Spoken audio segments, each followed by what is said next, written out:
Hello and welcome to my Chessable Move Trainer course on the Najdorf.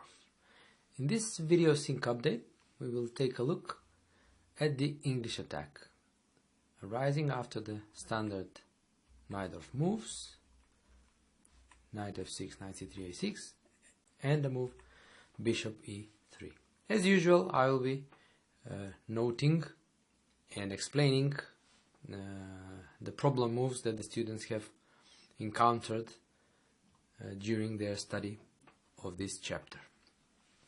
Now, first of all, I should note that the move f3, which is also very popular, does not really have a independent value, because after e5, knight b3, bishop e7, bishop e3, bishop e6, we have a simple transposition to the position which is the starting position of the English attack. We take the move bishop e3 as the move to analyze, because after e5, the typical Najdorf move, white actually has a choice. He can go for the standard English attack with knight b3, but also he can go for the positional treatment of knight f3. Both moves are equally popular, the main difference being the character of the play they are aiming for. Knight b3 aims for the more aggressive setup with f3, g4, etc., while knight f3 is the positional treatment, the idea being that the knight leaves b3 free. So white's idea is to go bishop c4 and maybe bishop b3 with the already familiar positional idea of fighting for the d5 square. Theoretically, here black has two moves. One is the move bishop e7, to finish the development of the king side, and the other move is queen c7, preventing bishop c4. I have chosen the bishop e7 move as our choice because very recently it was discovered that the old line, starting after bishop c4, bishop e6, is actually quite viable. Now, this line has been known since the 80s, and it was considered to be bad due to the forcing line that we will consider after bishop e6 and knight g5. However, the latest developments show that in the forcing lines that arise after bishop e6 and knight g5, black is actually doing quite alright. And therefore, this line with bishop e6 vastly simplifies black's play in the knight f3 line, because after bishop e6 he will quickly follow up with knight bd7, establishing the perfect setup for fighting for the d5 square, because the knight from d7 is ideally placed for two reasons: because it can replace the other knight on f6 if white takes that one, so after bishop g5, bishop f6, or it can also control the d5 square from the b6 square from the other side. Additionally, it also allows for the possibility to play knight c5 and put pressure on the pawn on e4 and the bishop on b3. Before embarking on the more forcing lines with bishop e6, let's take a look at the more positional tries white has. I suggest that you pay more attention to these because they are more likely to be played in the future, once it has been established that the forcing lines after bishop e6 are fine for black. So the white players should be looking more in the direction of these lines, starting either after bishop b3 or queen d3. So after bishop b3, okay, the bishop was attacked, knight bd7, we see the idea. The knight is developed quickly. Black, for the time being, waits with a short castle and finishes development. Castle. Here it is very, very important to be careful. Why? Because with the knight on d7, you should always be checking if the idea of bishop e6 and knight g5 is working or not. If you compare to the line bishop e6 immediately, you will see that in that case, with the knight being on b8, black has the move queen d7, safely defending the e6 pawn. But here, that is not the case. So you should be careful about castling in this case, because castling takes away the f8 square from the knight. So in this position, bishop e6 is not dangerous, because after knight g5, black has the calm move knight f8, and after h6 he will drive the knight back. The knight can then come back to d7 or even g6, and short castle, he will be fine. Therefore, it is very important to check whether castling is okay or not. We will see a few examples where castling is actually fine, and black has a, you could say, tactical defense against this bishop e6 and knight g5 idea. So in this case, it's not good. Therefore, black should play rook c8. As I explained, castling loses to bishop e6 and knight g5. This has been a This has been a problem move actually for some students, playing rook c8. But this can be easily dealt with if you are aware of the possible threat of taking on knight g5. Therefore, castling here is bad. And also another problem move, knight c5, is also rather pretty bad, because after bishop c5, d5, bishop e6, f e6, this structure of doubled pawns and the pawn on c5 is not very good for black, because it is rather static. We have said in other chapters that these pawns on e6 and e5 are useful, because they cover d5, f5, f4, d4, and black can use these squares, but that was usually with the d pawn not being on c5, so with the pawn structure not being entirely symmetrical.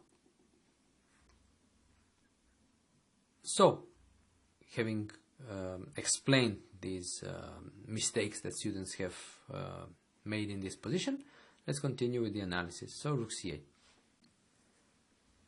Finishing development. Yeah, the rook on c8 is a useful piece, and as we all know, okay, the exchange sacrifice is always a positional threat, not working in this position, but still the rook is best placed on the c file.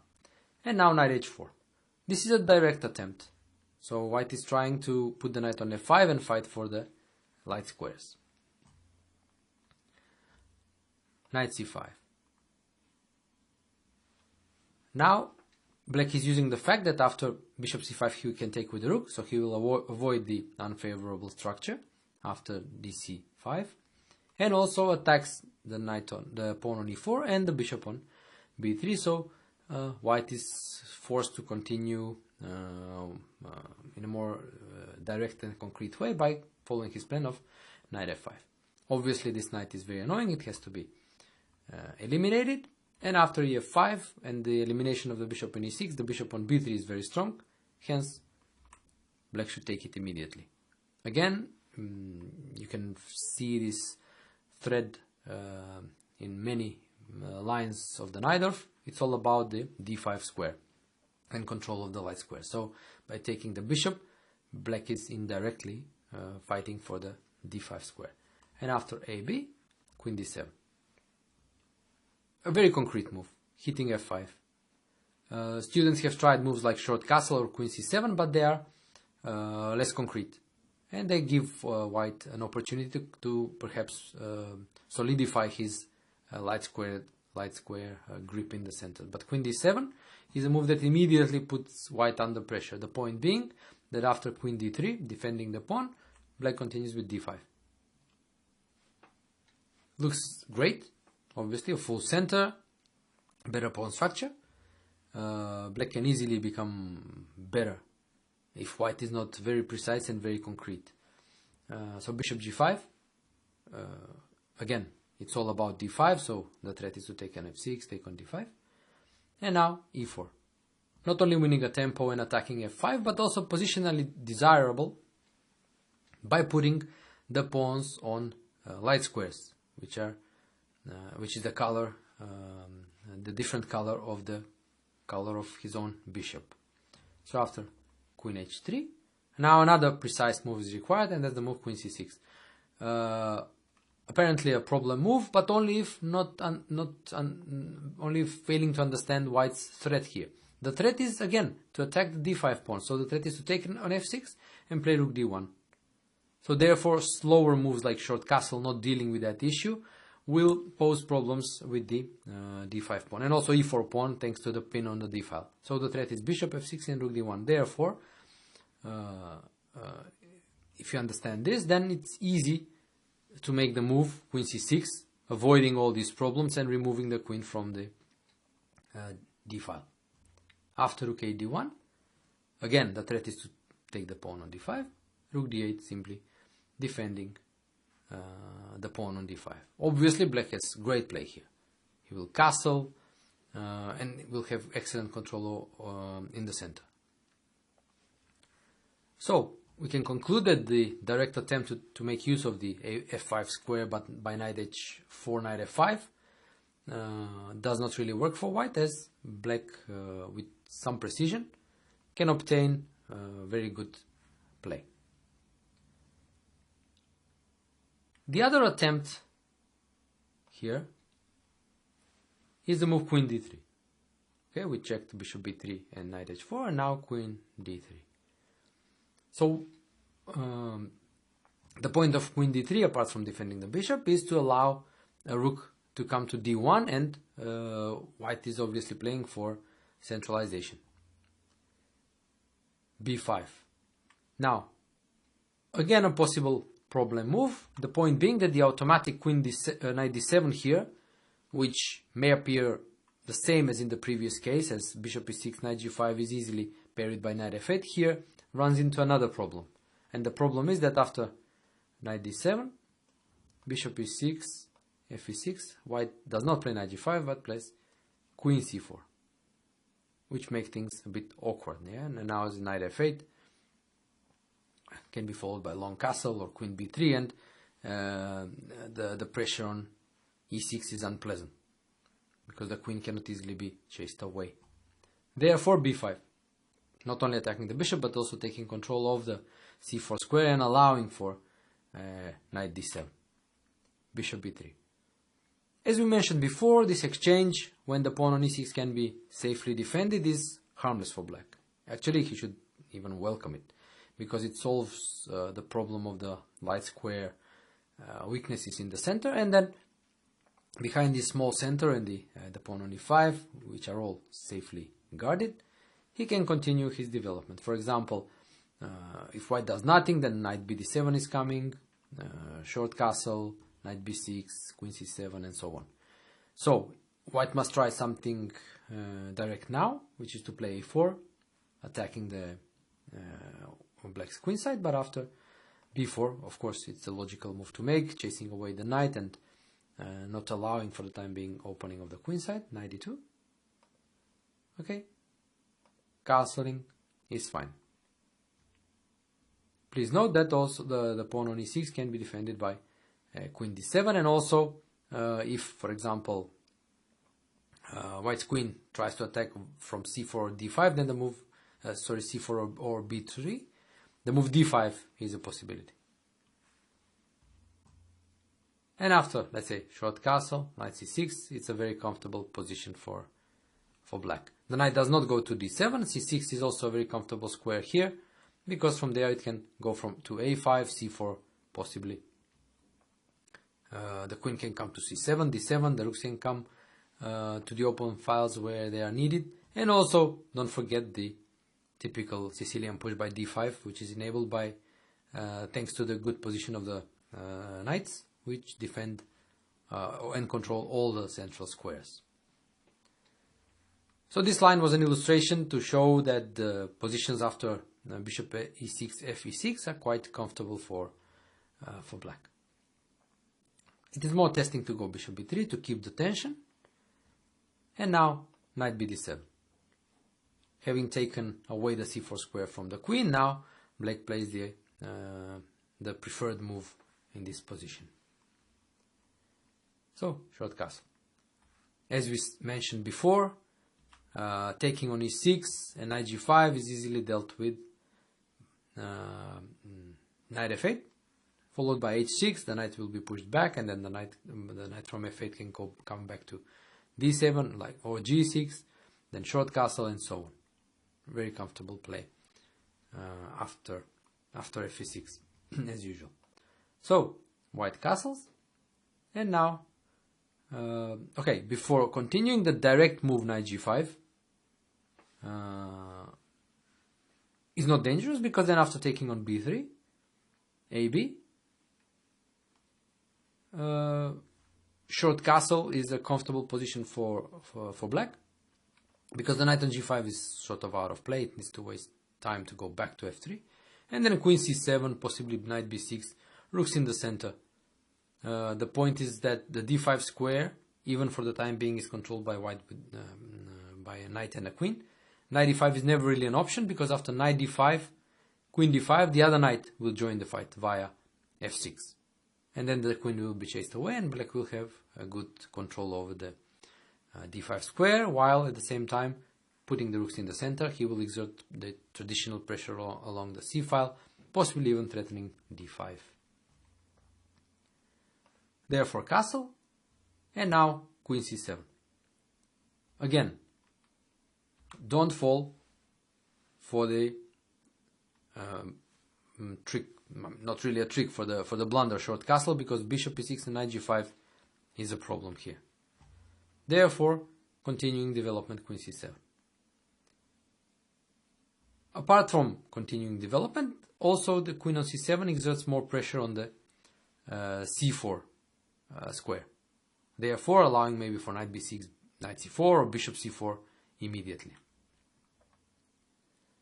So rook fd1, avoiding possible skewers after bishop c4, and now castle. This is an illustrative line. This is the line I mentioned that will show you tactical defense against white's bishop e6 and knight g5. It also shows the dynamic potential in black's position. Even though the position looks very positional and calm, as usual in the Najdorf, there is a hidden dynamism in black's position at all times. And this dynamism requires very little to spring into life. And this is a good example. Therefore, I'm showing it now. The point being that after bishop e6, f e6, knight g5, it appears that white is winning, because e6 cannot really be defended, but black is defending by counter-attacking. Rook fc8. Now knight f8 is the idea, so white must take, and now queen c4. This is a rather, I would say, unexpected and difficult line, I would say, because it appears that black is not doing anything, offering exchange of queens and attacking the knight, but it appears that both can be dealt with easily. But here the problem is, for white, is that his knight on c3 is under attack after b4, and then the pawn on c2 will hang. Therefore, exchanging queens or not, black will return the pawn. For example, knight g5, b4. And then the knight will move, or the queens will be exchanged, the knight will move. Then black has a choice of knight e4 or rook c2. In both cases, excellent position. So this line is, I would say, one that clearly illustrates the dynamic potential of black's position. However, make sure, if you are banking on this type of defense against bishop e6 and knight g5, make sure you calculate it properly, because this line may not work under other circumstances. As I said, this was an illustrative line in this particular case. Having seen how the game develops after the calmer alternatives, which I will repeat, you should study well, because I expect them to become more popular. In view of the fact that after the direct line bishop e6 and knight g5 has proven to be good for black. Now let's see how that pans out. Queen d7, obviously the only way to defend the pawn, and now queen f3. This was considered a refutation of the immediate bishop e6. The point of queen f3 is to go queen h3, attacking e6, and also to castle, possibly long, exerting more pressure in the center. However, with the help of modern engines, of course, it was established that actually black has very good active play here after the move d5. It appears logical, but also it appears risky, because black is opening up the game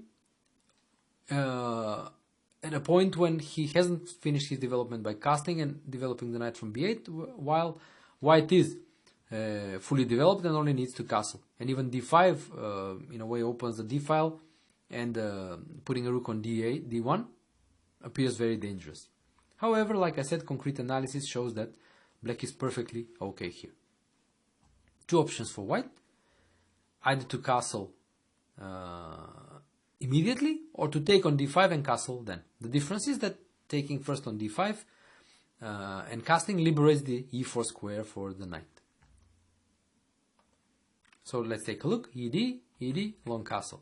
The pressure on d5 is impossible to sustain, so black must push d4. So now we see the idea. The idea was to liberate e4 for the knight, so knight c4, but now just short castle. If you look at it, black's position is great, very active in the center, and he needs only one move, knight c6, to finish development. He'll have a great position.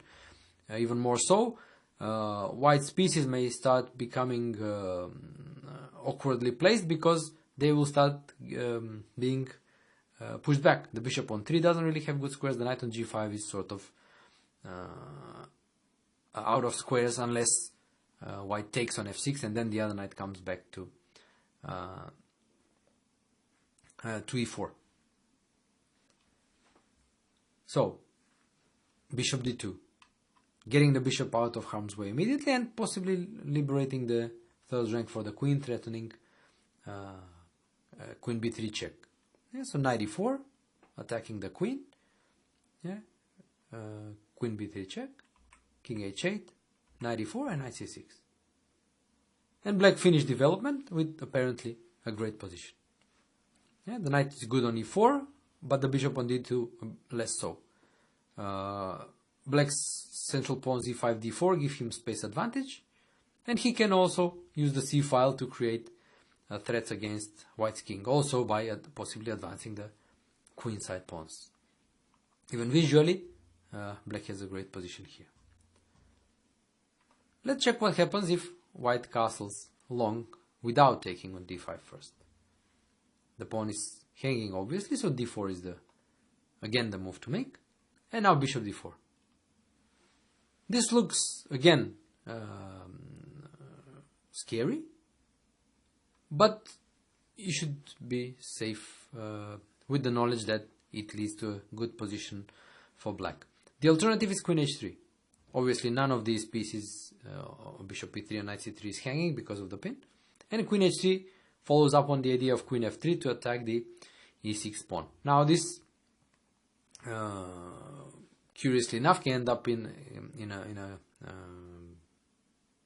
a bit strange repetition, which we will see now, and which probably is white's best course of action.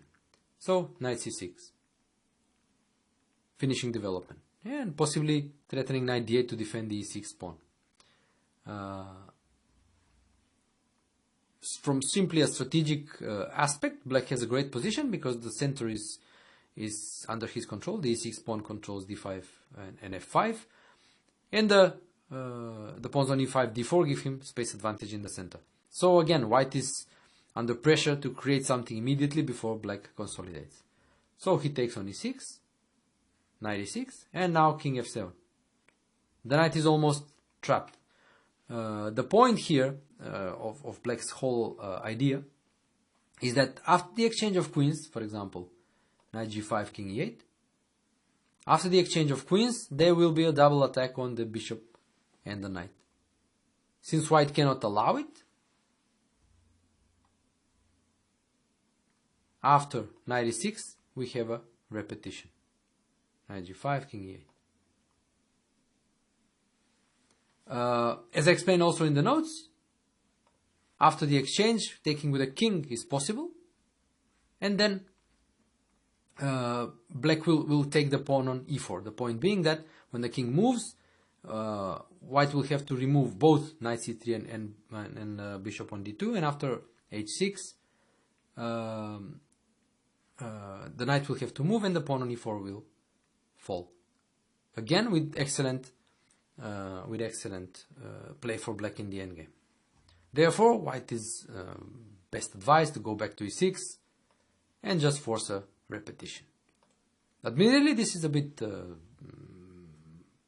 unexpected line, but knowing that this is what best white can do should give us some comfort that black is doing all right in this line. So let's check the more aggressive bishop d4. The point being that after bishop d4, ed, e5, the knight is pinned, because if it moves then there is queen f7. But black continues development with knight c6. He cannot keep the extra piece, but he can finish development and again obtain these 2 pawns in the center, which will give him good central control. So after ef, bishop f6, black is again doing great. Additionally, to short castle here, he has the option to castle long also. Then push e5, maybe take on g5, then maybe centralize the queen on d5, attacking a2, attacking g2, with very, very good active possibilities for black. Therefore, these aggressive attempts by white, by bishop e6 and knight g5, the analysis of these attempts shows that black is quite alright, and these discoveries actually led to the resurrection of the immediate move bishop e6 as an antidote to the line with knight f3 and bishop c4. So to conclude, these latest discoveries I think make black's life much easier, also in the calm lines with bishop b3, queen d3, thanks to this idea of quickly putting the knight on d7.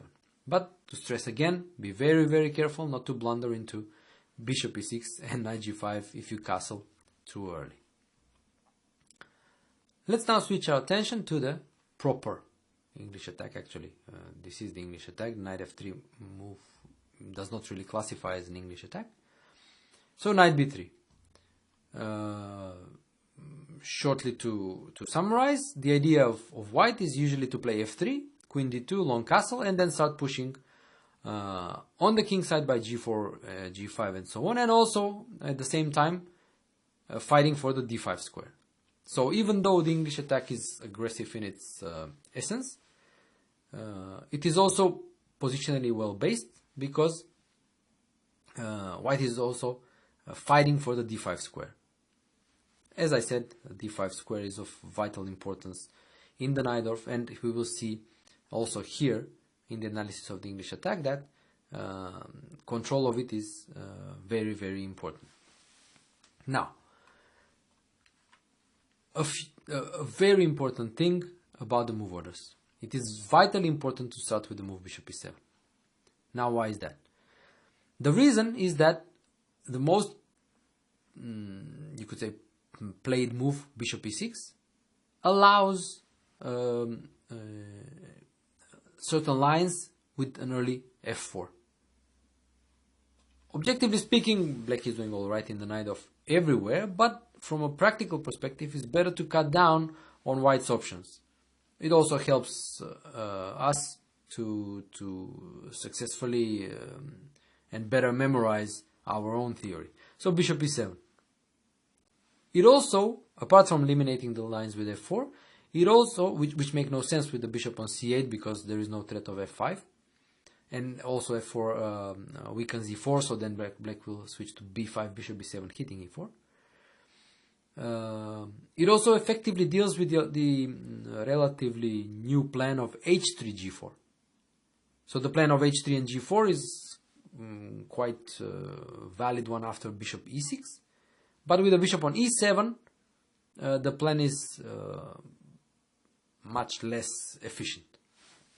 So the point being, of course, bishop staying on c8 for the time being, and keeping the flexibility of pushing b5 and bishop b7 if required. So let's take a look before going for the full analysis of the English attack by f3. Let's check what happens after h3. Short castle. This is the point. Black is waiting for white to show his hand, whether that will be g4 or it will be queen f3. The point of h3 g4, of course, is to keep the possibility to push the pawn to f4 in one go. But with this move order, black actually successfully diffuses this whole plan. The move queen f3 is too slow, because now we get to see the fruits of our move order, b5. The threat is immediately to push b4, bishop b7 and attack e4. Therefore, a3 is a must move for white. And now an important move, knight bd7, a precise move. Why? You have to understand that first of all, what white will do next. He will push g4, g5. Now, that cannot be stopped. h6 is not really an option. When the pawn comes to g5, the knight will have to move. It will have to go to d7, obviously. So, before the knight steps on d7, black wants to place his b8 knight to b6, thus actively placing his knights. So now you understand the idea. Knight d7, g4, knight b6. So you see, instead of having the knight on b8, the knight is already on b6. And after g5, the other knight comes to d7. The bishop can come out to b7 at any point, really. And the knights have already been actively placed. The knight on d7, the other one on b6, threatening to come to c4 at any moment. Sometimes even on a4. Now you understand why it was important to start with knight bd7. But this you can also understand yourself if you realize and are aware of white's next plan. So g4, g5, so okay, attacking the knight, therefore knight will come to d7, so why better not to have a knight on b8, but rather have one on b6. Therefore the plan with queen f3 shows it's slow, and it gives black a great play. g4 is much more testing. And now, again, g4, the threat is g5. This is not as much to create an attack, because white is still not fully developed to do that, but again, it's a fight for the d5 square. So g5 attacks the knight that defends the d5 square. Therefore, in such cases, if one defender can be chased away from the defense of the d5 square, another one should take over. Hence, bishop e6. It's all very logical. Once you understand this was actually my whole Najdorf repertoire was based on this premise, that once you understand the reactions and the typical ideas in the opening and why certain moves are played at some point, you will be able to play the Najdorf successfully even without concretely remembering the exact theory. So here, understanding that it's a fight about the d5 square, okay, he wants to chase away my knight from f6, so another piece should take over the control over d5, so bishop e6. Therefore, not the problem moves that students have tried like b5 or a5, because they do not deal with the immediate issue of the d5 square. g5. Continuing with the fight for the d5 square. There is an alternative in queen f3. And here it's an important, another important idea.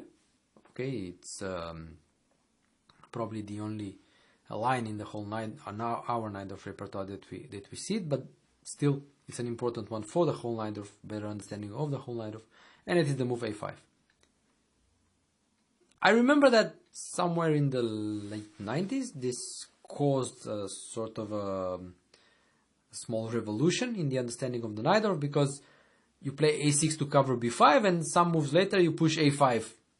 It was sort of shocking to play such a move, weakening b5, but concrete analysis showed that the ability to harass the knight on b3 by pushing a4 and weakening white's queen side by pushing further a3 more than compensates for the weakening of the d5 square. In this case also, a5. Therefore, no knight c6, no knight d7, no queen c7, but a5. The idea is to harass the knight on b3. Additional idea, which I mentioned in the comments, after a5 is the rook lift, rook a5. So after a4, rook a5, from where the rook not only controls b5 but also d5, and often aids the d5 push. Bishop b5. Now, this is an attempt to stop a4. The other attempt to stop a4 by pushing a4 by white weakens the b4 square. And then the knight from b8 can get there via a6 or c6. From b4, it comfortably covers the d5 square. Again, pretty much everything evolves around the d5 square. So bishop b5. And now knight a6. Bishop b5, knight a6. Not only aiming to go to b4, but also wanting to come to c7, attacking the bishop and also controlling d5 again. Very often the move a5 is connected with this maneuver knight a6, and then either to b4 or c7. So in a way you should connect these two as a way of understanding how to follow up after a5. So long castle, and now knight c7. If allowed, of course, black will take, push a4, and have excellent play against white's queenside. Bishop b6. White attempts to play on some sort of domination, but this is easily dealt with after black's next move. If the bishop retreats to e2, let's say, or sometimes even a4, the queen will be removed from d8, maybe going to b8 or c8, and then the pawn sacrifice b5 is a very realistic option for black. By sacrificing this pawn, he will also push through a4 and will open up the lines against white's king with very, very dangerous initiative. Whereas after bishop b6, knight d7, black forces exchange of at least one of the bishops. So takes on c7. This is the point being that white is trying to maintain control of these a4 b5 squares and prevent the opening of the queen side, queen c7 and a4. So by eliminating the c7 knight and fixing black structure on the queen side, white at least made sure that he will not fall under any attack. But already, when white is forced to play in this restrictive defensive manner, shows that black has already taken over the initiative. And now he can continue with knight b6. The threat is to go knight c4, put the rook on c8, and sometimes there is a sacrificial idea based on knight a4, and then pushing b5. Just giving you a few ideas to consider in this position.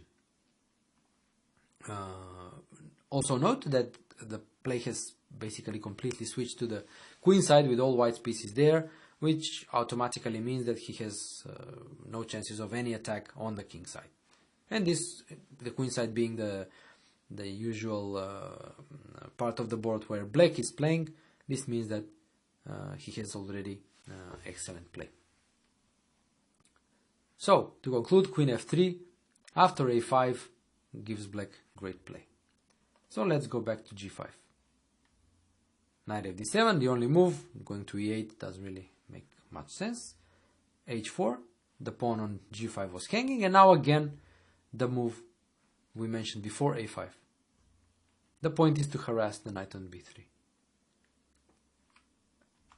A problem move, students have played knight c6 or b5, but as I explained, in this particular line, the idea of a5 is vital for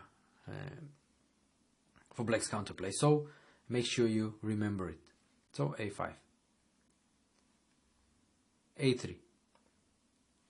So now we see another option for white. So by a3, he's preventing black's pawn from marching to a3 by playing a4 with a tempo and then a3, which will weaken white's dark squares on the queen side a lot, because it will attack the b2 pawn, forcing it either to move or to take, which would ruin the structure. And at the same time, he's not playing a4 and weakening the b4 square. So a3 is in a way a restrictive move.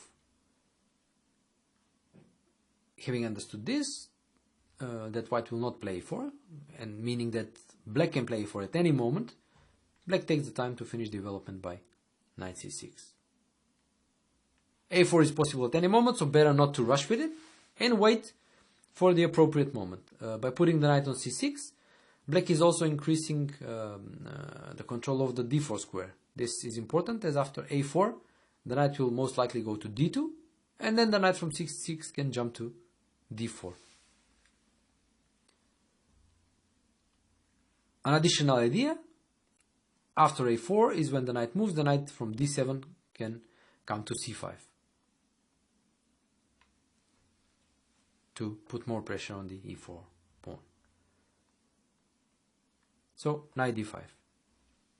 This is why white actually started all this g pawn push to chase away the knight from f6 and obtain control over the d5 square. But as we have seen in other lines of the Najdorf, and also here, black is keeping an eye on this knight, and also he can also successfully play around it. So first of all, a4. Black is fully developed, so he can start active play, whereas white still has to take care of his king and finish development. So a4 first, knight d2, and now knight c5.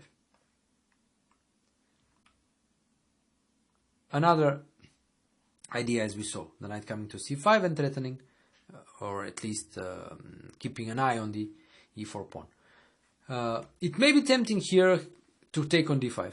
This would show good understanding of the Najdorf, as we have repeatedly stressed that it is useful for white to take on d5 when a pawn can land on d5, but here it's an exception to that case, because after ed, the knight on c6 is sort of short of squares. So if it is forced to go to b8, then it's kind of time wasting, and going to d4 again is not ideal because it can be chased away by c3 at some point. Therefore, knight c5.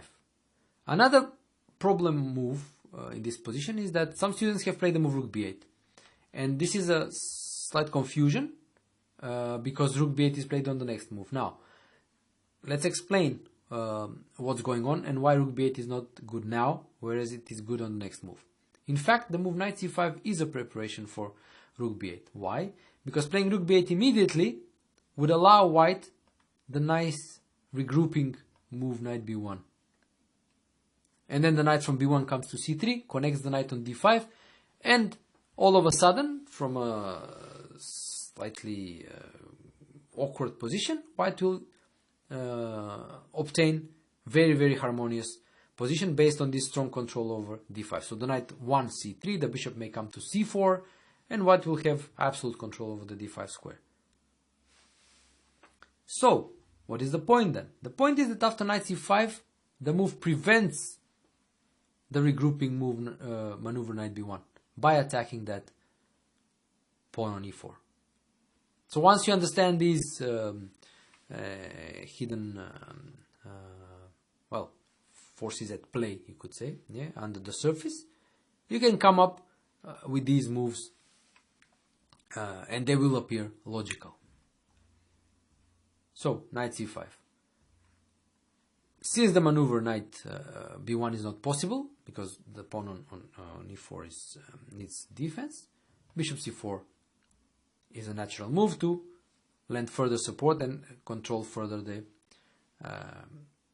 knight on d5, and now rook b8. The idea is to push b5. So again, it makes sense, the bishop on c4 is kind of active, so rook b8, push b5 and harass it. Further then, the pawn can go to b4. For example, bishop goes back to a2, b4 then can be possible, ab, knight b4, attacking the bishop, attacking the knight on d5 with excellent counterplay. Also, obviously a very complex position, but where I would definitely prefer black because of his actively placed pieces, active counterplay based on b5, and also because white has problems dealing successfully with his king on e1. Well, where will that king go? If he goes to the queen side, it will be exposed to this b5, b4 attack. Going to the king side is not really an option, and staying in the center, which will most likely happen, is still not devoid of danger, because black here has an additional way of creating counterplay, and that is by opening the f file, by pushing f6 or f5 and forcing the opening of the f file. Of course, be careful for some tactical tricks against the bishop on e6, just in case. But why I'm saying this is just to give you an idea of the possibilities for counterplay for black in this position. So the idea of opening the f file is an important one in the English attack when the pawn has already arrived on g5. So a possible f6 or f5 can be a very dangerous counterplay for black. This analysis concludes, therefore, the exploration of the plan with h3, and we have seen that in all the lines black is having excellent play. So let's go back to the proper English attack, f3. Now, not castle, that was the case with h3, but bishop e6. Why bishop e6? Because bishop e6 immediately threatens d5. And this is in a way, you could say, a small trap for the white players, because white must play queen d2. Sometimes it's possible to start with g4 before queen d2, but not in this case, because g4 is met by d5. And all these exchanges and possible endgames will favor black, because by g4 white has weakened his structure and at the f3 pawn. The move g5 can be met by d4. Again, which will be very favorable for black. Therefore, queen d2. And in this position, as a basis for our repertoire, I choose the move h5. So, why h5? Obviously, the alternative is to go knight bd7 or castle short. But I prefer the move h5 for practical reasons. Both these moves, knight d7 or short castle, allow sort of a straightforward play for white by pushing g4, most likely g5, maybe knight d5 jump, and so on. And the move h5 prevents all that, thus making white's play less easy. The move h5 was, I think, perhaps the last revolutionary discovery in the Najdorf, which happened in the late 90s, and proved the viability of this idea, h5, in order to prevent white's easy kingside expansion by g4, etc. Before, I suppose it was considered like almost suicide to weaken the kingside where normally the black king hides. But it was discovered that the good central control and also relatively quick queenside play can allow black to keep the king in the center for a while and use the time won by stopping white's counterplay with g4 to quickly mobilize his pieces. Now white has a choice to make. And the choice is where to castle. Obviously the choices are two, castle long or castle short. Castling long is the more ambitious one, in a sense that white is still hoping to create some sort of attack, either in the center or on the king side, whereas castling short is the more positional treatment of the line, hoping that the weakening caused by h5 can be somehow taken advantage of. So we will see in our analysis what this means. Let's first take a look at the ways how to, what happens after white decides to castle short. He has two ways to do this. He can jump knight d5 immediately, or start with bishop e2 and then jump to d5 and at the appropriate moment. Let's see what first happens after a direct knight d5. Now, whenever a knight appears on d5 and black has the option to take there and force a pawn coming to d5, black has an option how to take, with the knight or with the bishop. Perhaps this is the most difficult decision in this line of the English attack, and I will attempt to explain in each situation why a certain capture was preferred. Very often both captures will be possible, objectively speaking, but then again I will try also to explain why I have made the choice to take with one piece and not with the other. As a very, very general rule of thumb is that if possible, black would like to keep the bishop pair and take on d5 with the knight. And in this case, it is possible to take with the bishop and preserve the bishop pair. If you remember our analysis of the bishop e2 positional line, you'll remember that when the pawn arrives on d5, it is of vital importance what happens with the a5 square. The question being whether white can land a piece there or a pawn, and then start his queenside expansion by c4, b4, and so on, or not. Also in that chapter we explained that ideally black would like to take on d5 and prevent a piece or pawn coming to a5. Therefore, with the queen being on d2 already, and the knight coming to d5 means that white is immediately threatening to come to a5 with the knight. This may prompt you, and it would show again good understanding of the Najdorf, to take with the bishop and then play a move like b6 or a5. And that would be fine. Objectively, that would be fine. However, in this case, it's all in the details, of course. Black uses the fact that the knight is still on b8. Now, how does that matter? Well, it matters because after knight d5, e5, bishop f5, the bishop is quite active on f5. Black managed to keep the bishop pair. Yeah? And now, if allowed, we'll play b6 or a5. The move knight a5 can be met by b6. And now we see the whole difference. The difference is that the knight from b8 controls the c6 square, and the knight is pushed backward. Hence the move knight a5 not really having much sense.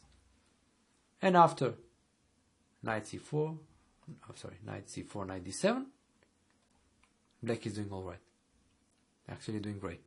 So, first, he kept the bishop pair, and second, managed to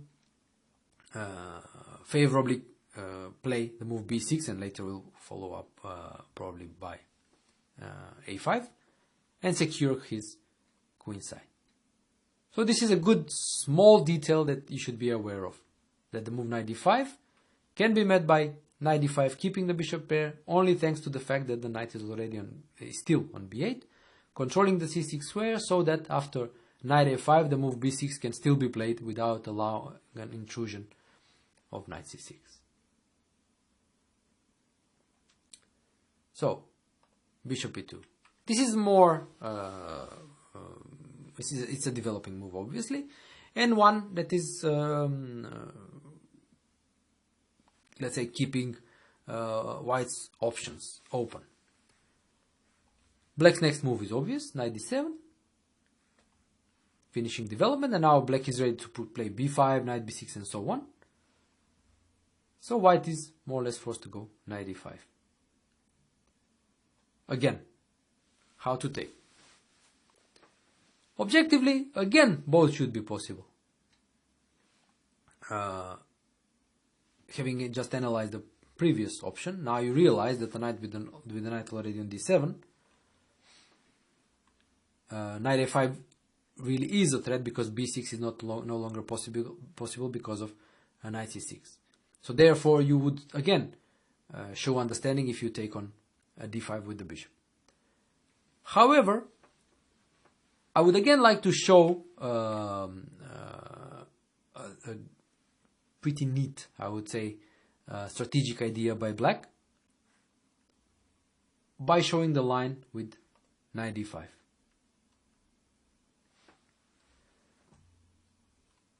Again, this is important to know the ideas in the position. Again, even if you forget about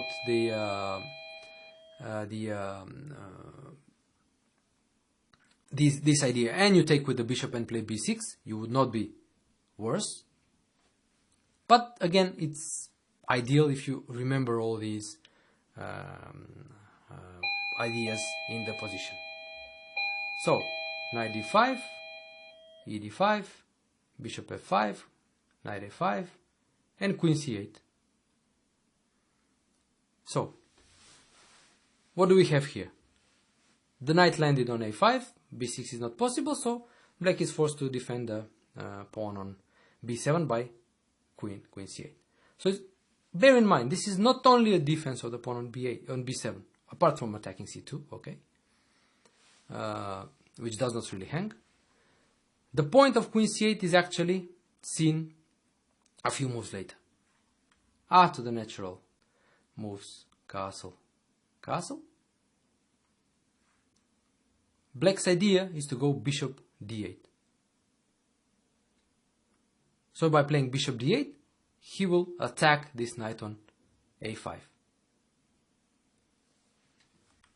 The idea is seen if in its entirety, is seen if white just continues bluntly by playing c4, bishop d8, chasing away the knight. If the knight retreats, then b6, a5, and black is doing great. So b4, and now we see the idea. Bishop a5, ba5, knight c5. Now you see how everything falls into place. The queen on c8, liberating the d8 square for the bishop, capturing on a5, and establishing a knight on an eternal square on c5. And black has excellent position. So this tactical detail is one that allows black again to take on d5 with the knight, preserve the bishop pair by bishop f5, and then defend in this manner by queen c8, bishop d8, bishop a5. So, if white understands all this, he will not play c4. He will play the subtle move c3. What is the point? The point is to leave the c4 square free for the knight. So now bishop d8 is made by knight c4, attacking the d6 pawn. So since white has dealt with the idea of bishop d8, black continues with bishop g6, liberating the f pawn and starting his own counterplay on the king side and in the center. Note that by being forced to play c3, this slows down, to say the least, white's queenside play and expansion, therefore rendering the whole idea of knight a5 less effective. The knight on a5 would ideally be followed by b4, c4, c5, and so on. But with the white being forced to play c3, this slows everything down. Still, white will continue with his plan and push b4, but black will also continue with his own play and push f5. So we have a relatively typical double-edged Najdorf here, where both sides have managed to achieve something and allow something.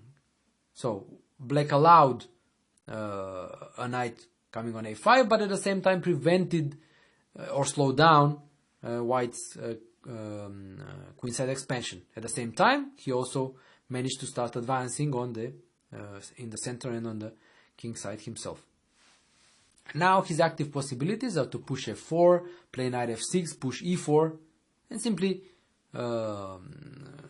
keep going forward on the in the center and on the king side. c4. Now the point is, if the bishop d8, the knight can slot back to b6, and then even though black can continue with b3, and even though black can continue with b6 possibly, this is not ideal. An additional option after bishop d8 is to push through c5, be aggressive. So since this is basically going on the defensive, black first should prefer to push f4. If white stops f4 by pushing f4 himself, which is in many lines a typical reaction to black's threat of f4, then black will most likely take, and then play knight f6 and knight e4. So the move f4 by white is weakening the e4 square, so that is what black should take advantage of. So f4, bishop f2, and now bishop d8. Again, on the surface, this is trying to take that knight and push and put a knight on c5. But there is also a relatively difficult tactical justification for this, and it lies in the fact that the bishop is removed from the e7 square, where it can be attacked in case of the e-file being open. I will show the importance of this bishop d8 move and the tactical justification just now. That is why I think once this tactical justification is understood, it is easy to make the move bishop d8 and not the moves like knight f6 or e4. For example, the move e4 just loses the pawn after taking on e4 and bishop h5, whereas knight f6 immediately can be met by bishop d3. We will see the difference with the bishop on d8 shortly. So bishop d8, knight b3, logical move, knight f6. Now the threat is to push e4, and now white has two options. One is to push c5, obviously the most critical one, but and most aggressive one. But let's see what happens after bishop d3, which is a sound positional move, fighting for the light squares, attempting to exchange the good bishop on g6. And now we see the idea. e4, obviously, that's the way to continue. fe4, knight e4, and now queen e1. Now we see the point. With the bishop being on e7, that bishop would hang in various lines. Just to show you okay, now black can continue rook e8 and defend the knight with a relatively pretty good position. Also, the rook is not obstructed by that bishop on e7, so it can defend the knight. And to show you the dynamic possibilities in black's position, let's also explore queen e2, which runs into f3. So gf takes on f2, the ever important dark squared bishop, bishop g6, check, and knight f4. For now, black is a pawn down, but this is not for long because the c4 pawn will shortly be recuperated. And with a strong unopposed dark squared bishop which can very often come out to f6, and slightly better king, because after knight g6 the black's king will be safe. There won't be any light square weaknesses around it. Black has a great position. So again, to stress, going back to the position after bishop f2, the importance of the bishop d8 move. Again, on the surface, it is this positional threat, but also there is a tactical justification behind it. So knight b3, knight f6, c5. This is the most aggressive treatment, immediately following through on white's general plan of advancing in the center, queenside, and then pushing through c5. e4. Black is doing the same. e4, this is obviously more dangerous than c5 because the immediate threat is to push e3. And now bishop d4. Obviously taking on e4, knight e4, and taking on f2 is great for black. And taking on f4 is also relatively dangerous for white, because after knight d5 the knight will come to f4. So this is becoming very dangerous for white as his pieces are attacked. A tactical, again, justification is in this line, for example, is that if the queen takes on d6, there is the move bishop f7, defending the knight and threatening, bishop f7, threatening queen, bishop c7, and the queen is trapped. A very nice domination by black's pieces, trapping the queen in the center of the board. Therefore, bishop d4. Okay? If white could have avoided, he would have, but as we saw, it was not possible to prevent this e3 move, because the alternatives were not really better. And with the pawn already on e3, it's kind of clear that black has excellent play. Queen b2 and h4. Further playing on the king side. Yeah, the threat is to play h3 and weaken the position of white's king.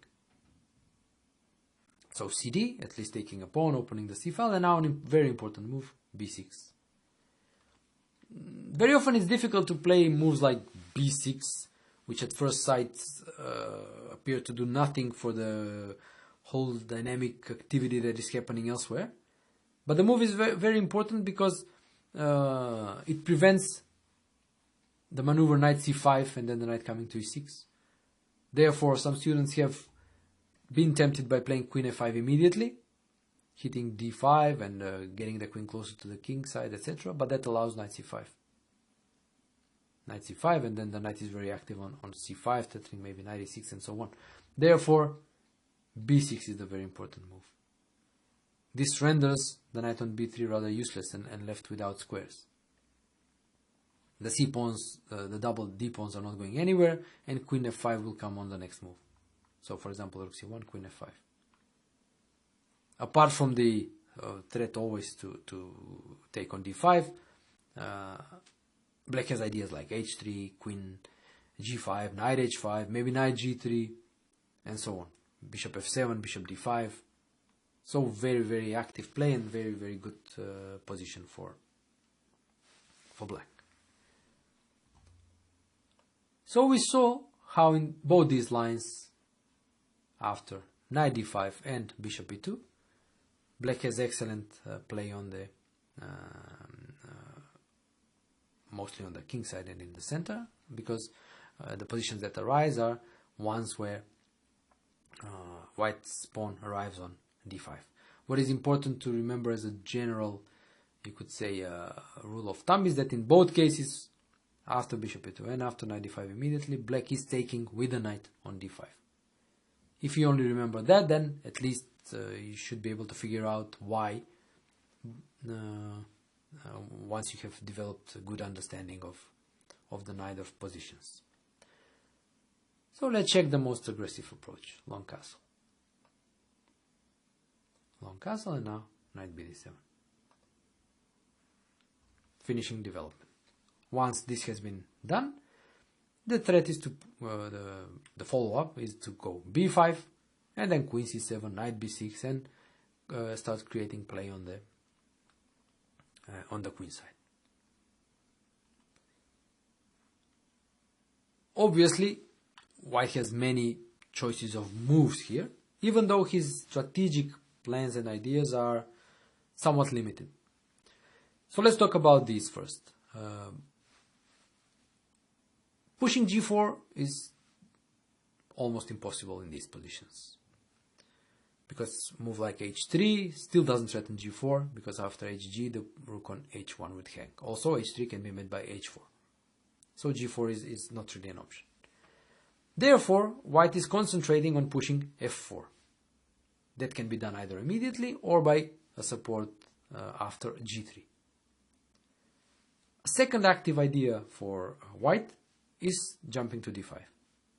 Now, even though the king is on the queen side, if allowed, white will play something like knight d5. After a capture there, e d5, he would play king b1. And for example, if in that position black had already played b5, white has the ideas of knight a5, knight c6, taking advantage of the weakened c6 square, or to play c4. And then after bc, bishop c4, you can notice that the bishops on c4 and e3 are all looking towards the queen side.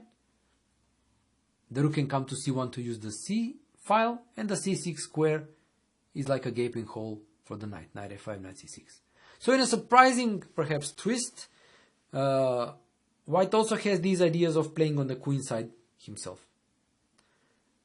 This means that black should actually be careful about advancing b5 and making his moves on the queen side. Not to run into this sort of a positional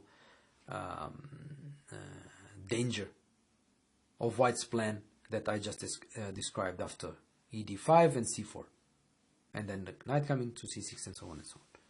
So having understood this as these general strategic ideas by white, it is easier to navigate afterwards the complications.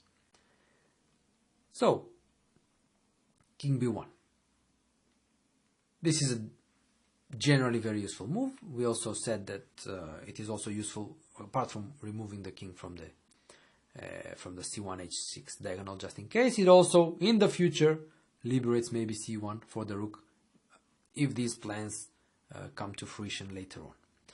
What is important here is that the immediate move knight d5 is not that good, because after knight d5, ed5, bishop f5, obviously, as I mentioned before, the preferable reaction, if possible, is to keep the bishop pair, as the bishop on f5 is quite active. Now there are threats like rook c8 and so on. Obviously, putting a knight on a5 with a queenside castle is far from being as scary as in positions when the king is on the other side, because pushing c4, b4 is not really an option with the king being behind those pawns. And the attempt to exchange the active bishop after bishop d3 runs into bishop g5. And this is the point of the king being on b1 or c1.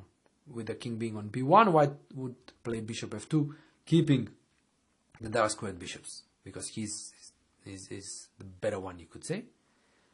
Whereas here the exchange, this favorable strategic exchange cannot be avoided. Therefore, king b1. b5. Of course, black is fully developed and starts queenside play.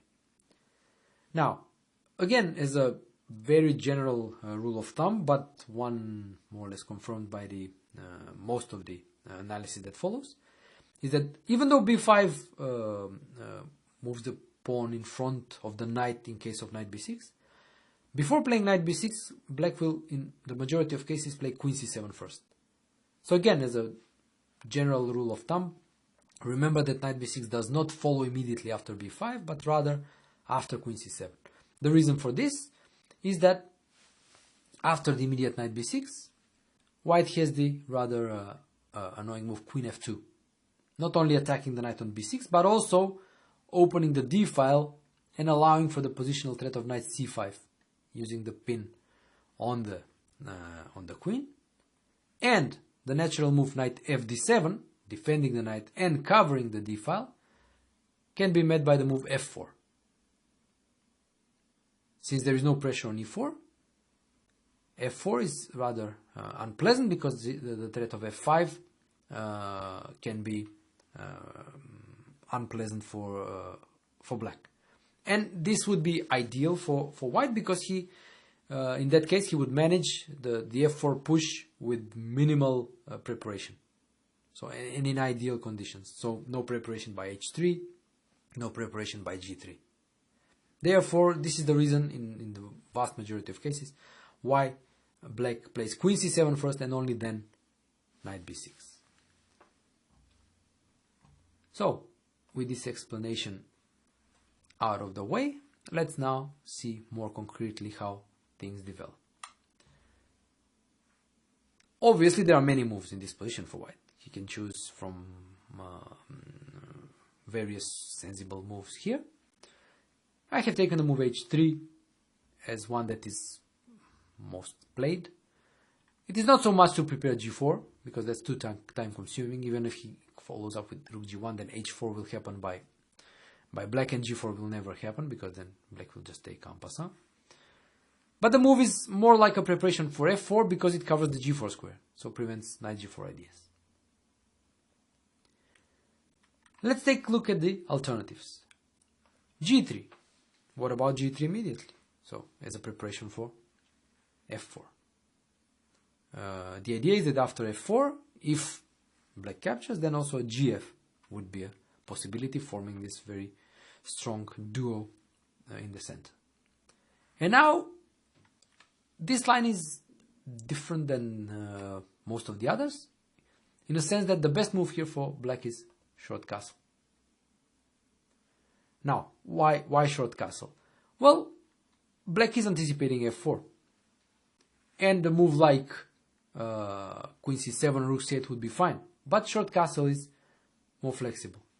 The point is that f4 is not really dangerous, because after queen c7, black is ready for rook fc8, maybe rook a b8, f5 is always met by bishop c4, and all his pieces are ready for the queenside attack. So this is the only line where black is actually castling first, not playing queen c7, and then starting his queenside play. The idea of short castle is also seen after, in case white plays knight d5. Now this is a move that you should always consider in after you have played b5, because after the exchange, as we saw, the pawn is arriving on d5, and the threat of knight a5, knight c6 is a serious one. However, in this case, black takes. Why with the bishop? Because after ed, black follows up with knight b6, attacking that pawn. Now this is another reaction you should be aware of when you're considering how to take on d5. Yes, it's possible to take with knight and play bishop e5, but also, especially when possible, take with bishop, knight b6, and attack the pawn. Don't play the automatic and move without really an idea, rook c8. The rook on c8 is, you should always be careful about, especially after bishop d5, e5, because of the move bishop h3. Incidentally, this is the positional trap into which Bobby Fischer fell in his one and only game in the English attack. It was played at the New York 1971 Blitz tournament, which he won by allowing just one draw, I think. And what he played was actually taking on d5 with the bishop, playing rook c8, and after bishop h3 and knight a5, he was busted. So he even lost the exchange on c8. Somehow he won the game. Yeah, I guess he was Fischer, so he won. And but then again, it's a lesson to all of us not to repeat his mistake, because I sincerely doubted that we would win our games by playing rook c8 and giving up the exchange later on. So, knight b6. Since the threat is to take that pawn, white must take knight a5. Now the knight is coming there to d6, but after rook c8, we realize why this is rather harmless. This reaction to knight a5, knight c6 by putting a rook on c8, queen on being already on b6 is very typical, and we will see it. It is actually frequently seen in the English attack. The point being that the move knight c6 is parried by the trick knight d5. We see the idea now. Queen on b6 and rook c8 both attack the c6 knight. So when the queen takes d5, the queen or the rook takes on c6. So in order not to remain a pawn down, white is forced to take here. But this endgame after queen d6, rook d6, and now knight c6 or rook c6 is perfectly fine for black. The same idea, or actually the more or less same endgame, can be seen if instead of g3, white plays knight e5 immediately. Okay, statistically speaking, this is the most commonly played move, but it's also the most harmless move for black, because after the forced bishop d5, again, this is forced now because taking with knight e5, bd5, bishop b5 allows knight a5, and then the knight coming to c6. So this is to be avoided. Therefore, knight d5, bishop d5, vd, knight b6. Again, the pawn is hanging, so white is forced to take and play knight a5. And again, we see the same reaction, rook c8. The difference with the previous line is that there is no g3 and no short castle. So, knight c6. Okay, if the knight does not come to c6, then black can comfortably play rook c5. Not just getting the rook outside of in case of knight c6, but more importantly, to attack the d5 pawn.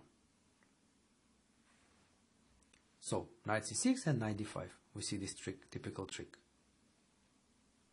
After knight e7, this exchange, knight c6, again, it's equal. The king will come to e7, rook h d8, and the pawns will start rolling. Maybe f5, g5, and so on. This endgame is absolutely problem-free for black. So, let's see what other options white has here. The immediate f4 is definitely an option.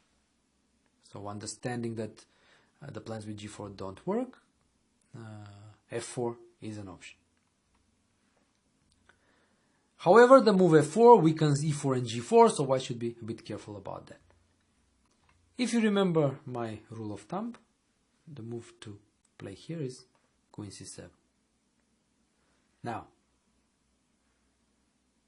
maybe some students felt under pressure here and played really bad moves like knight b6, which I said should be preceded by queen c7.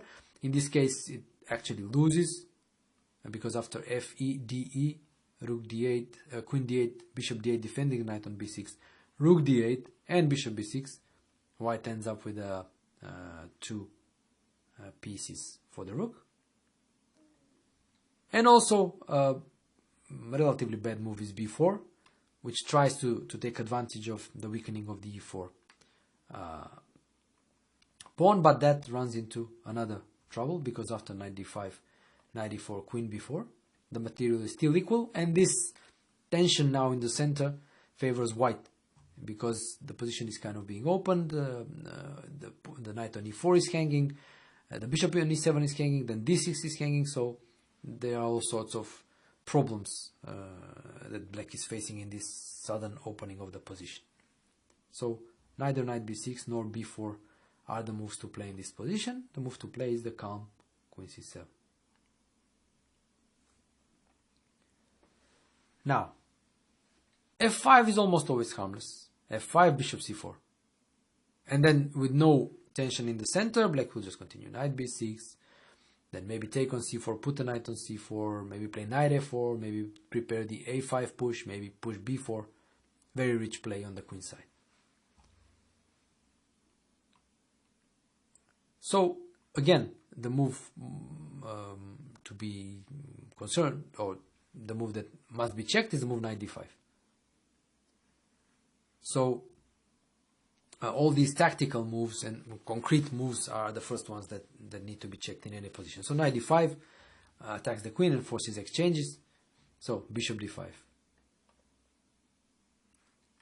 Why with the bishop and not with knight in this case? Well, because after ed, the knight is, first of all, the bishop is not there to be attacked, and the knight is rather useful, because having played f4, weakened the e4 and g4 squares, and the knight on f6 can make use of either or both. ed and now castle. So there is some possibility of opening in the center, so black is getting his king out of the way. With things happening in the center, it's not really possible to create any attack, besides white's pieces are not prepared for that. And just castling gets the king out of the way, and now black is ready to start taking advantage of his possibilities.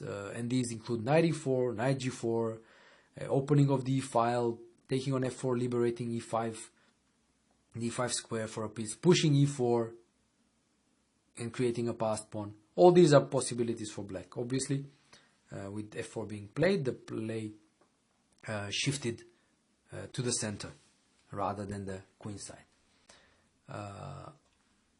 Note that the automatic move knight b6, which some students have played, loses to fe5, and after d5, d6 just loses a piece. So knight b6 is actually a blunder, whereas rook c8 is a possible move but a bit premature. The reasoning being that we don't know if we will need rook c8, but we will definitely need short castle and get the king out of the way. Therefore, make short castle first and then see whether rook c8 is required or not.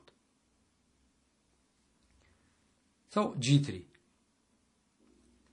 What is the point of g3? One of the ideas is that if ef4, then gf4 can control d5 square, not allow d5 square for the black pieces. And now perhaps another the mysterious rook move, rook fe8. It is not only actually it is a preparatory move, and one that improves black's position. The reasoning behind it is that the direct moves that students have tried, like knight e4 or knight b6 or rook c8, all fail for concrete reasons. For example, knight e4 is premature because after queen g2 then that knight is attacked. So what will it do? f5 is a bit double-edged because then the knight can still be attacked by bishop d3 or forced to exchange by knight d2. Rook c8, we already saw why this is dangerous when there is a possibility of bishop h3. So g3 in a way is a prevention of rook c8 because the bishop can come out to h3 with this very unpleasant pin. And knight b6 is still a blunder because of fe6 and d6. So with all these direct moves failing, black is playing a useful one, rook e8. Now, if required, this can be followed up by bishop f8 or bishop d8, opening the file before starting active play. But also this can be further be improved by putting the knight somewhere on e4 and g4, and then the bishop coming to f6, and then the rook is exactly where it needs to be, supporting the pawn in case of e4 or being on the open file after ef4, and the bishop would be on the perfect long diagonal. So, for example, h3, covering the g4 square just in case, and now knight e4. The point being that after queen g2, which was problematic before, now it can be conveniently met by ef4. So if the queen takes the knight, obviously the black will take the bishop. So gf, that was the idea of g3, if you remember, to control d5 square. But now, very harmoniously, black is just in time to play bishop f6 with a wonderful position. The knight on e4, the bishop on f6, the rook on e8, they are all just very harmonious. The knight on d7 will quickly join the game via b6, c4, maybe in some cases knight c5, depending on circumstances, obviously. And now, having stabilized the position in the center, black can perhaps turn his attention again to the queen side with the aid of this strong bishop. Don't forget the tactical threat not working now, but a possibility of knight c3, bc3, queen c3, and then mating on b2. Again, it doesn't work now because there is a white can put the piece on d4, but be aware of this tactical threat. Obviously, knight c3 is a threat because bishop on e3 is hanging right now. So, a wonderful position for black here. So, having explored the more, we could say, direct options of knight d5 and f4, let's go back to the move h3. h3. And, as I said, the rule of thumb working again, queen c7. Again, I explained why knight b6 is bad, because of queen f2 and f4. So queen f2 threatening knight c5 and attacking the knight, and knight fd7 is met by f4. Whereas b4 again is premature because of, as you said, knight d5 and the pawn on b4 is under attack. Whereas h4 is again not really necessary because there is no threat of g4 just yet. So it's better to make a useful move like queen c7, preparing knight b6 rather than fixing white's structure. So f4. This was the idea of h3, to prepare f4 by covering the g4 square. And now knight b6. In the English attack it's rare, or I would say almost never happens, that f4 is met by ef4.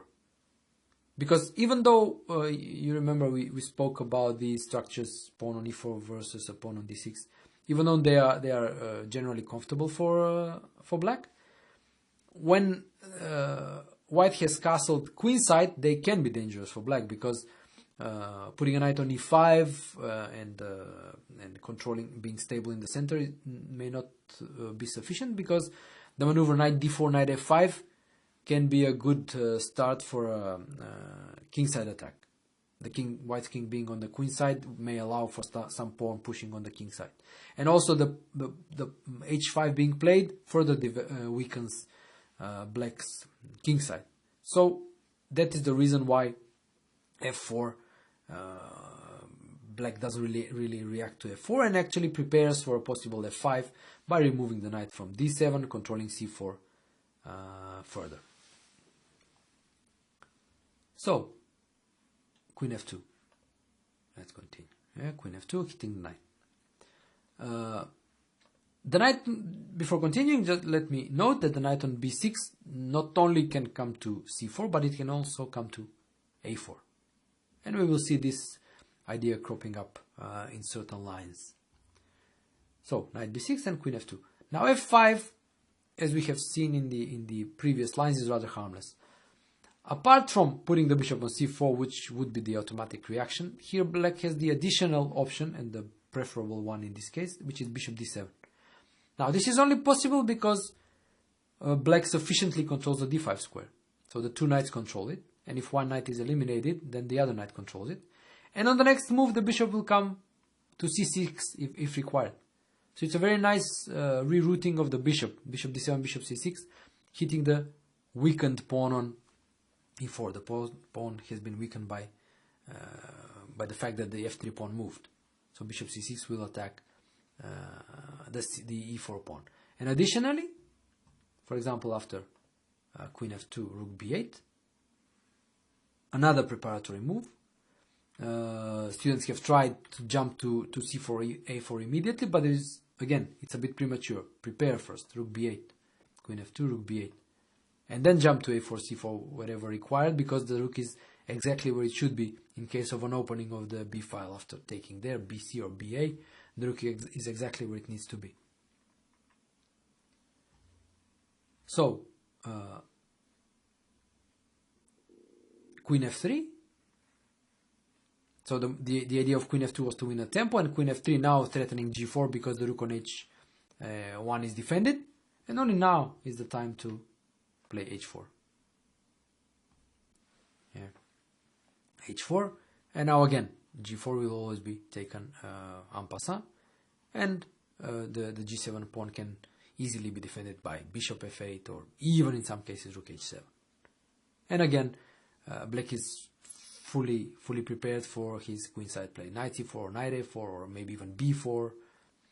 The bishop can come to c6 if required with very easy play. So queen f2.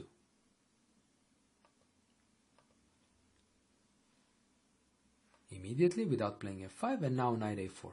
Now there is a difference, if you notice. Yeah, the difference is that does white play f5, bishop d7, queen f2, or plays queen f2 immediately?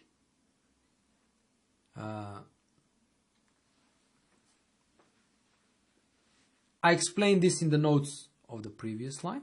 So f5, bishop d7, queen f2, rook b8. So I explained here in the notes. With the bishop being on d7, he cannot take on d5 with the bishop. The point being that, in this case, knight a4 can be met by knight d5. So knight f4, knight d5. The point being that now white is controlling that that square. So knight d5 can possibly be met by rook d5, bishop c6, the rook coming back, and with some initiative in the center, although this line needs to be checked. So, meaning that in the line after queen f2, knight f4 is perfectly possible because knight d5 now can be taken with the bishop. Still, in this case, rook b8 is still possible but less precise. Knight c4 would be a mistake because after bishop c4 and f5, white will start his kingside push with further maybe positional threat of bishop g5 eliminating also the knight on f6 because the knight on b6 has already been eliminated on c4, and eventually landing a knight on d5. So knight f4. This is a very nice dynamic move.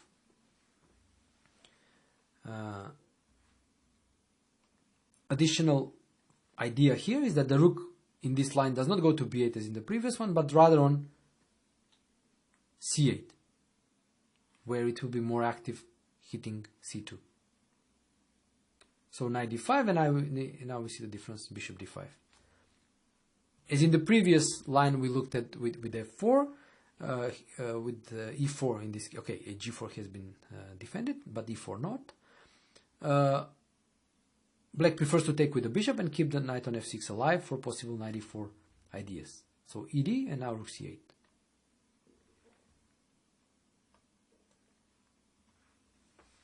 Students have tried moves like short castle, e4 or h4, which are possible, but rook c8 is just much more exact and much more precise.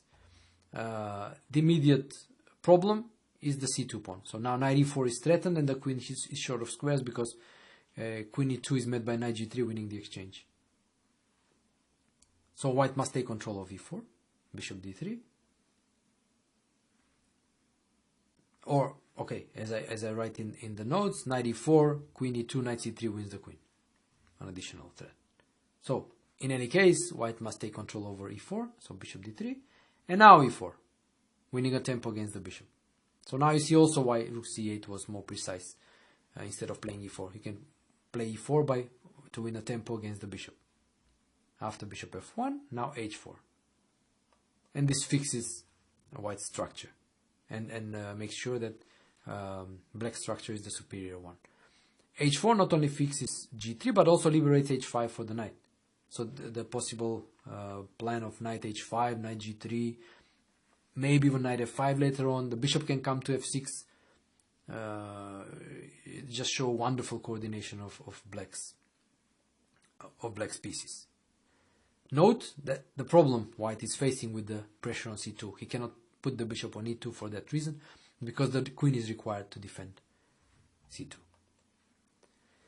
So this concludes our analysis of the English attack, and I believe I managed to explain, not only tackle the problem moves, but also to explain the typical reactions, and have managed to show and then note the typical positions so that you can start recognizing these positions and then to know how to react in them against white's, again, typical attempts.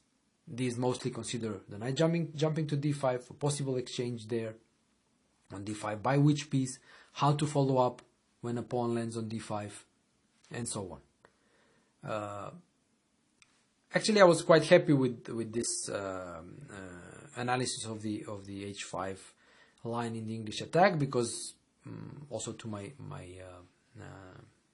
surprise, I discovered that black's resources are just phenomenal, and I hope that with good understanding and some memorization, you will be able to obtain not only excellent positions in the English attack, but also win quite a few games. Thanks for watching.